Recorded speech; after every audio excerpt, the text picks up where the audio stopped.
السلام علیکم، آپ دیکھ رہے ہیں کے نیوز ایچ ڈی۔ میں ہوں حارث علی شاہ گیلانی۔ چلتے ہیں آج کی اہم خبروں کی طرف۔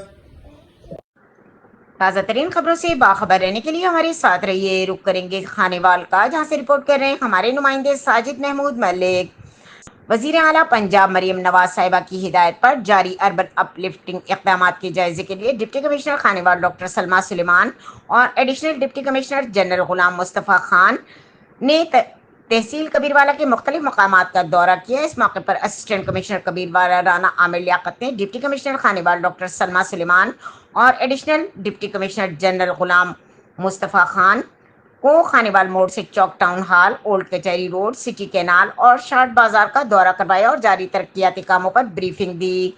دورے کے دوران ماڈل روڈ کی تعمیر، شارٹ بازار میں معیاری فائبر شیڈز کی تنصیب اور سٹی کینال پر جدید طرز کی فوڈ اسٹریٹ کے قیام سے متعلق منصوبوں کا جائزہ لیا گیا۔ سٹی کینال پر عوام کے لیے آرام دہ بیٹھنے کی سہولیت فراہمی اور شہر کی خوبصورتی، فوڈ اسٹریٹ کی بہتری اور تجاوزات کے خاتمے کے لیے مربوط حکمت عملی پر کام جاری۔ ڈپٹی کمشنر نے اسسٹنٹ کمشنر کبیروالا رانا عامر لیاقت کو ریڑھی بازار کی جلد از جلد تکمیل، تجاوزات کے مستقل اور مؤثر خاتمے اور تمام اقدامات پر فوری عمل درآمد کی ہدایت دی ہے۔